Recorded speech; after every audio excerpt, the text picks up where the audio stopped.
What's going on, guys? Today I'm going to do a cabin air filter on a 2018 Honda Pilot. You can find the Honda OEM cabin air filter on Amazon. I'm going to leave that link in the description if you guys want to buy it through there.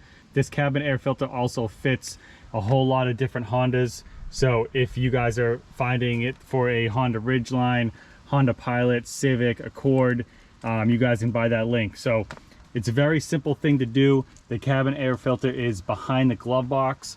What you want to do first is open up the glove box like this.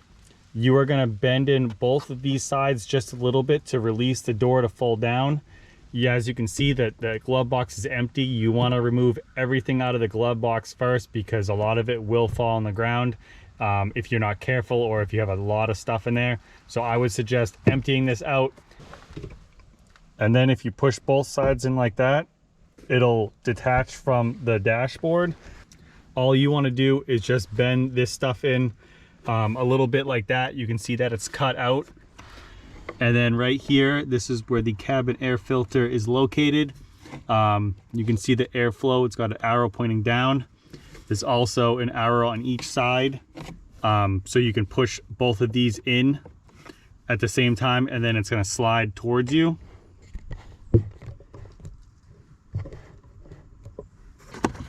So you want to push both of the tabs in at the same time, and then you can wiggle it back and forth while you have those pushed, and then this will slide out towards you.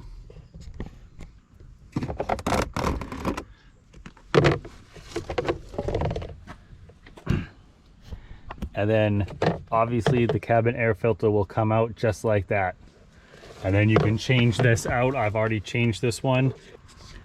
The main thing when you put the new one in, as you can see, the new one has airflow with arrows in the direction it needs to go. You need to match that with the arrow on the housing. So you just want to make sure it's not upside down when you put it in.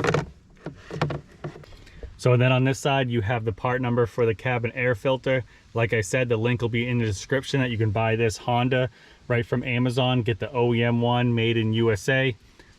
Once you get the new one pushed into the housing, it's going to be really easy to put in. You just want to slip that in there, push it in until the tabs depress. That's in there just fine. And then put the glove box back. All you got to do is lift it up, and then it'll be held on to those tabs just like that. So if you guys have any questions or comments, let me know. Thank you guys for watching.